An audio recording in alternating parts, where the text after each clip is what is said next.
I think we've talked a little bit about the red pill before. It's a big community of a lot of different beliefs. So I'm just going to address the ones that you're talking about today, which is covert things, planning how to be such that you remain attractive, playing games to make her stay interested. For instance, I would imagine something like leaving her on red on a text to make, even though you know the answers to your plans that night, and even though you might like to text her back to prove that you are high status, for instance.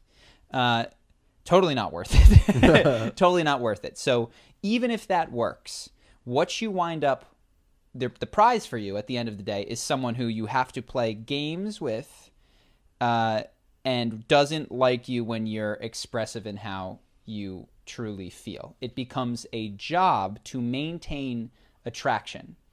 And what you get out of it is someone who doesn't really want to be with you. They want to be with the fake you that you've created who doesn't respond to texts and jerks them around. On the other hand, this is the other thing with the All red right, pill. can I play devil's Yeah, yeah, yeah. advocate? So I agree with you. Let's start with that, right? But just then, for making a more Sure. interesting conversation, I'll devil's advocate you.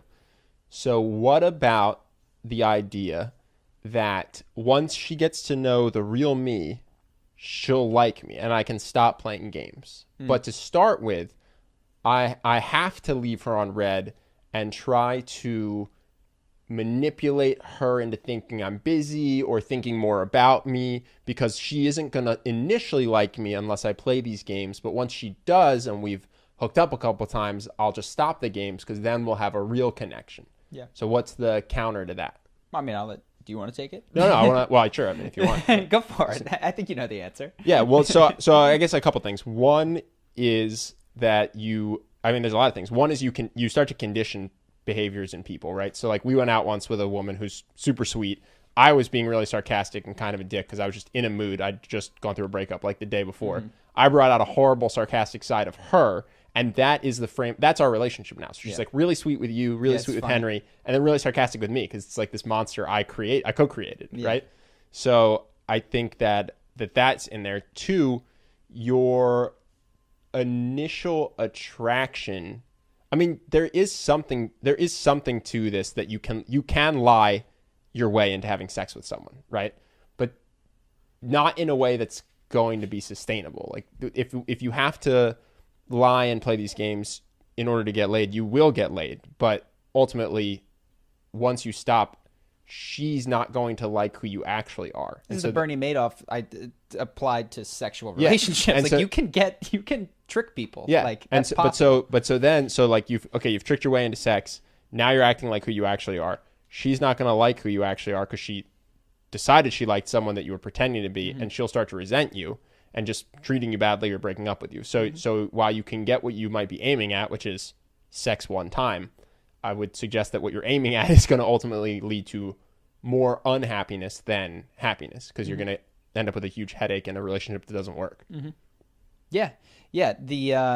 That's the crux of it for me. Is I'm familiar with some of the stuff and the games that you have to play, and otherwise it's treated almost as if you don't play these games, she's gonna lose interest in you, cheat on you, move on to someone else.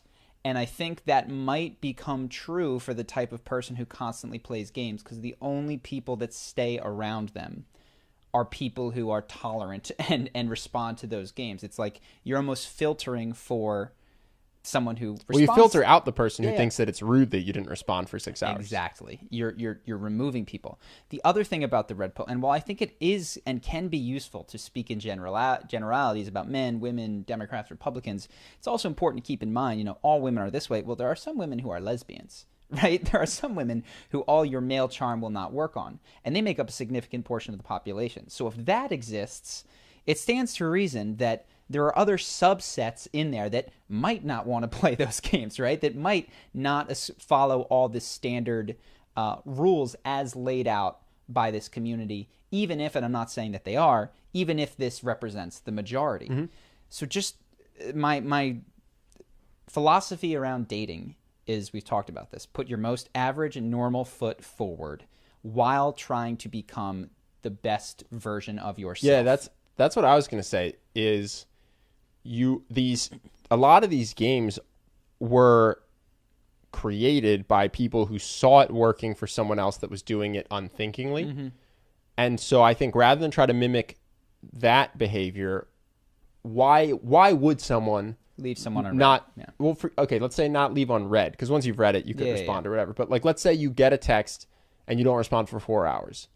Well, if you weren't playing games, what would that mean? Maybe it means you were surfing for 4 hours. Mm-hmm. You know, maybe you're actually indisposed. So instead of worrying about what are the habits of guys that do well with women and how can I try to pretend I'm like that, I would say find the guys that you're trying to model and figure out like why are they this way? It's probably because it's not that important to them. They're doing other stuff. They're with their friends. They're doing their hobbies. They have a job they're passionate about. You know what I mean? Mm-hmm. And so, yeah, sometimes I'll actually go too far on accident. I'll check a dating app, message someone, and then forget to check for a week. And like, well, I'm like, oh my God, hey, I'm really sorry. And I'll blow that. But it's because I'm doing other stuff. And like, I think that the answer isn't to try to learn what the behavior is that works and then present yourself as if you're the kind of guy who's doing cool stuff. I think it's become the kind of guy who's doing cool stuff. Yeah. Does that make sense? Yeah, totally. And then sometimes you'll respond 10 seconds after someone texts you, and sometimes you'll be busy with your band or your surfing or your art and you won't respond. Sure. And I think that with all things when it comes to social relationships, you can copy the behavior or the place that the behavior comes from. Now, sometimes when you copy the behavior, it can just be helpful. If you're going to speak more with your hands out, it's generally a good idea. There are other things like you talked about, like, oh, wow, I watched that guy ignore a text. I'm going to copy that. But when you're missing the intent and the place that it comes from, it's just not as powerful and, in fact, can be counterproductive to what you would want it to do. I actually do think it's incredibly useful, though, to know that kind of stuff. Mm-hmm. Like to know that it's unattractive if you are responding within 3 seconds of every text forever. And that when you text somebody and then they respond 2 hours later, you text 3 seconds later, they respond 6 hours later, you text back 3 seconds later, that knowing that comes off as unattractive is very useful, I think, actually. And then, but I think what's the most useful thing you can do is instead of going, oh, that's unattractive, I won't do that, is going, why is this unattractive? Mm-hmm. And that, I think, actually is where incredible learning and personal growth can come from. It's like, why is this unattractive? Because you're ever-present, available. This person that you don't know very well, or maybe if it's a dating app, have never met at all, and you hold in such is high your number regard. one priority. That's what's unattractive. And what would be attractive is somebody who was nice and funny and kind in their text, but at the same time was just unavailable. It just wasn't there for every 3 seconds. You know what I mean? And then I think that's really, really useful and can inform how you want to grow. Because I am all about personal growth and personal development. So yeah, I think knowing what is unattractive and why is super helpful. Yeah.